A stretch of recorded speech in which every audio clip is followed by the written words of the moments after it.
Which is why, for the past 7 years, I've been taking regular photos of myself from every angle so that I can note the physical changes that have occurred while I've been on testosterone.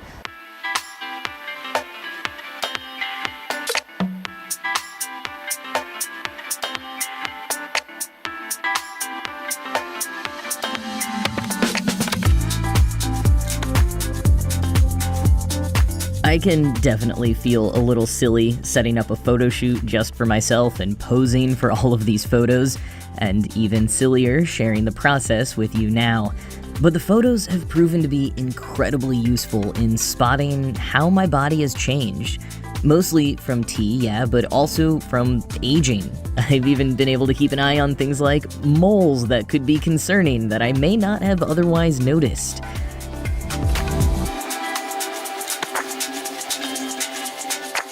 At first, I was doing these photo shoots every month, back when changes were coming fast and furious. Then it turned into an annual tradition, one which I frankly forgot to do a couple of times.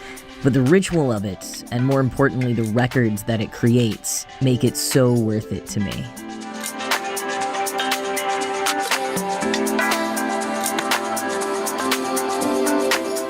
I think that will about do it. At 7 years in, there really aren't that many physical changes to report. You know, it's different for everyone, but changes really do slow down after a handful of years. That's why there aren't too many videos online of trans guys still talking about transition updates this many years in. You know, usually at this point you might get a more timeline kind of video, like I made at 5 years. But that's also part of why I wanted to make this video, because yes, if we were to look back just a year or two, there wouldn't be any big changes to report. But thanks to these photo shoots, I can look back a lot further, and that is where it gets interesting. So this was me on the first day that I started testosterone. Here is me 3 years later, and this month.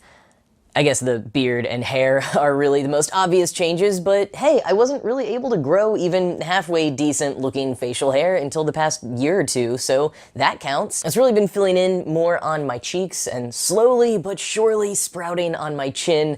I don't know why my chin has been the one place that it just won't grow. I also don't know how long it could actually get because I trim it down every couple of days. I think it needs to be a bit thicker yet for me to really experiment with like a long beard and see how that would work. Waiting for facial hair to like really come in is one of those things that does actually change many years into T and just as you age in general, like it does for a lot of cis guys. But one thing that really stood out to me looking at these old photos this year was how much my shoulders have grown. I mean, I do know that even over just like the past year, it's felt like my hips and my thighs have finally gotten a good amount of fat redistribution happening.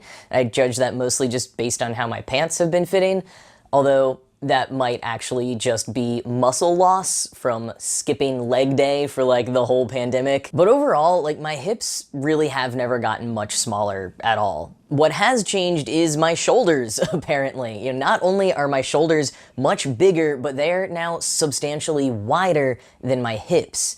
And that's one of those things that a lot of transmasculine people shoot for with transition, like whether from T alone or from weightlifting, just trying to shift focus from the hips by emphasizing broader shoulders.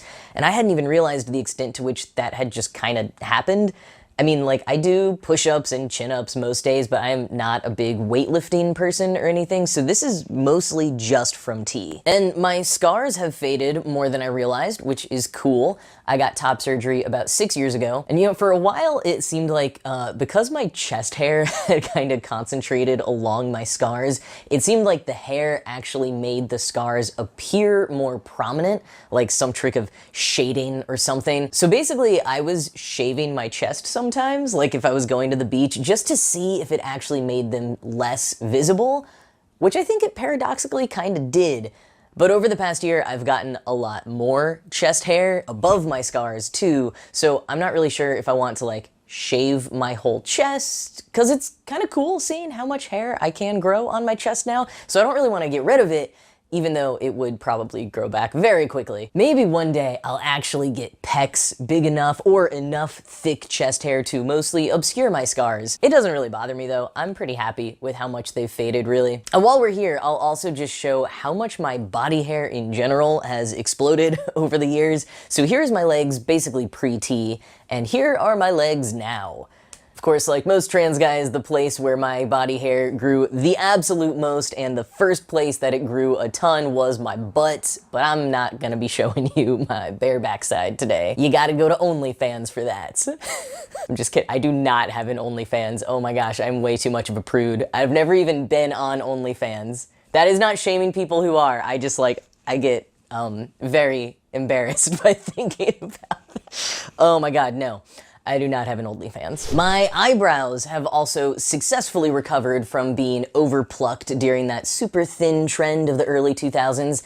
Now I get random hairs sprouting like halfway up my forehead. And my forehead is a lot bigger because my hairline has receded. That started pretty early on, and I was kind of freaked out for a bit because I thought I was like beginning to lose my hair properly. But I think back then, like in the early months and years of starting testosterone, that was mostly just my hair readjusting to a more masculine hairline. It has definitely gotten thinner in a more typical actually losing my hair state over the past couple of years though. Turning 30, pandemic stress, it's just happening. I did try taking finasteride via pills for a bit, and I think that worked, but it also counteracted the effects of tea enough that it wasn't worth it for me. Which, by the way, is basically what it's designed to do. It is a DHT blocker. But some guys manage to save their hair from finasteride pills and still get enough consistent changes from tea and no other side effects, so it works for them, but it didn't quite work for me. I, after that, tried topical minoxidil, basically like Rogaine that you just drop onto your scalp, but that has just never worked at all for me, just not been effective at all. So now I'm using a topical thing from that brand that has all the ads on the subway, and it includes 3% topical finasteride, which I think is helping. I really don't want to lose my hair. I only started having the hairstyles I wanted about 8 years ago. Like, it's not like I've had a lifetime to enjoy my hair, but I also feel so much more like me and like the man that I know I am when I am getting my full dose of tea and all of the effects that come with it, unfettered by the dampening effects of oral finasteride. So even though I think that was the most effective in terms of preventing hair loss for me, I don't quite want to go back on it at the moment. And you know, I think 7 years into transitioning, that is like the biggest thing for me. Just feeling like a man. You know, I just want to be seen as and treated as an ordinary guy, which I am, like 9 times out of 10. You know, my dysphoria is pretty dang low these days. I spend a lot more time thinking about my future and general self-development versus anything to do with transitioning. And it might have more to do with aging and the pandemic and where I'm at in my life than how far into transition I am, but, you know, I feel more and more like a boring dad. Like, a perfect weekend for me right now would be spending some time reading, probably a book on US history, getting some stuff done around the house, inevitably ending up at Home Depot to pick something up, and then sitting down to watch a football game and have a craft beer, and then maybe going to hang out with some friends in the evening, but not staying out too late. I mean, the weekends when I am actually free enough to do just that are golden. But yeah, I've definitely caught myself being like, when did you turn into your dad? You know those Progressive commercials where the insurance guy has to stop new homeowners from becoming their parents? Those commercials call me out. But man, like, I love being kind of boring. You know, being an ordinary, stereotypical, entering middle-aged guy is not a reality I always understood would be available to me. Like, do you realize the kind of gender euphoria that comes from all of your targeted ads online being for Carhartt jackets and ESPN Plus? It's so stupid and I love it. I mean, did I also swap my 19th century US history books for Our Flag Means Death fanfiction this past weekend? Yes, I contain multitudes, and Taika Waititi can get it in those leather pants. Dang. But no, seriously, I'm just loving being me these days, you know, living life and leaning into becoming more self-reliant, like trying to learn a lot of new skills, from knowing how my car works and how to take care of it to baking my own bread. Again, multitudes. Now, could I have gotten to this place of contentment and explored these sides of myself without the physical changes from transitioning? I mean, could I? I don't know. Some trans and non-binary people can and do, of course, but for me, I think the physical and social dysphoria weighed on me far too heavily to be able to focus on other parts of my life or feel confident in anything that I did.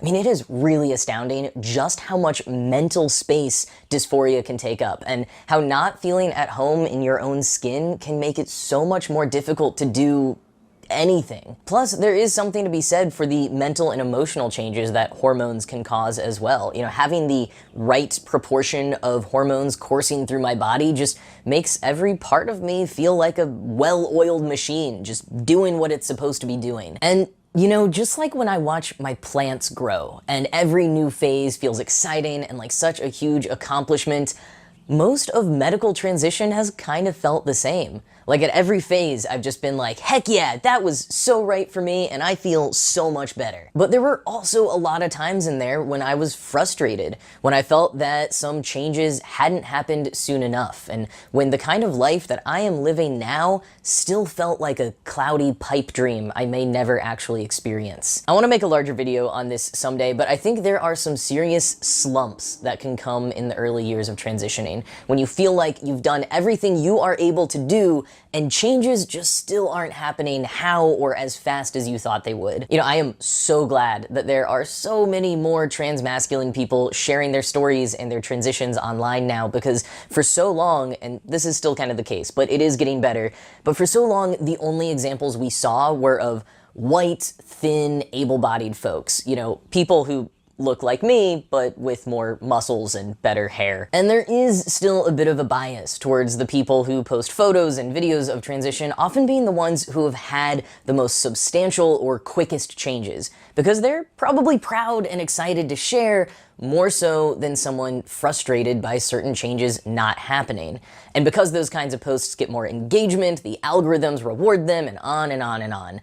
But what that leads to is even more frustration from people whose medical transitions seem to be taking longer, because the dominance of those fast or drastic transitions can make it start to seem like the norm, when really, transition takes time and is so different for each person, depending on genetics, body type, other medical conditions or medications you're on, age, and so much more. Yeah, I will never forget going to a camp for trans men, and after a day or two, hearing a bunch of guys talking about how amazing it felt to see so many different types of trans men and trans men's bodies, and how so many of them had been scared that they were going to be the only chubby guy there, or the shortest one there, or the one with the biggest hips, or the highest voice, or the oldest one. And then they found out that their body or experience was actually way more common than the internet would have you believe. I've met so many trans masculine people over the years who are a few months or a couple years into T, and they're disappointed and frustrated and getting into another dysphoria slump because they aren't seeing the huge gains or drastic changes that they might have seen represented by trans people online. And sometimes I'd be talking to them while like several years more on T than they are, and maybe looking like I am less years on T, certainly looking younger and nothing like the six-pack sporting Instagram models. And I'd say to them like, I don't know if this will make you feel better or worse, but like, I am 3 years ahead of you, and this is just the reality of what I've got. Yeah, I'm not personally disappointed by my changes from T at all. Like, I mean, do I wish that my hips were smaller? Of course. And part of that, not all, but part of that could be fixed if I got super dedicated to eating better and working out, but that's not really who I am. I mean, I prioritize staying healthy for my heart and general health, but I'm still much more likely to end the day with an IPA and some candy than another hour at the gym. And this is what I'm gonna look like as a result, and that's fine. You know, my voice will probably never get deeper than this. I don't know if I will ever get enough chest hair to cover my scars, or whiskers will ever actually grow on my chin, but that's okay. All of our bodies are different and are going to have different reactions to T. And all cis dudes' bodies are different too. I mean, they run the gamut so much more than social media and Hollywood and stuff would lead us to believe generally about men. You know, I've said it before, but I just really really want people to have realistic expectations about what T can and can't do, or might not do. You know, I've heard from people who wanted to essentially microdose T to get like some certain changes, being startled by some major changes that happened early on for them. And meanwhile, there are other guys who would have traded anything to get those changes so early and might still be waiting on them years later. And there's a quote that is often misattributed to Treasure Island author Robert Louis Stevenson, but actually likely came from this early 20th century motivational writer named William Arthur Ward. But whoever wrote it said, "Don't judge each day by the harvest you reap, but by the seeds that you plant." If you're transitioning right now, medically or otherwise, you're taking steps. Be proud of yourself for that. Know that you are planting seeds that will one day lead to the future and results that you want. But try not to judge yourself so harshly for not being there yet. Remember how far you've already come. These things take time, but that's all right. Try to enjoy the ride and not just the destination. And I guess when you are 7 years on T and there's not as much to share about yourself anymore, you also get insufferably motivational to other trans people. But if you've been here a while, you know that's just how I roll. Anyways, thanks for sticking around to the end. If you liked this video, maybe share it with someone that you think it will also resonate with. And let me know in the comments how your targeted ads online have changed since you started transitioning, or any other funny targeted ad stories. We're living in a cyber dystopia, and we've just gotta laugh through it. So thanks so much for watching, and I'll see you next time.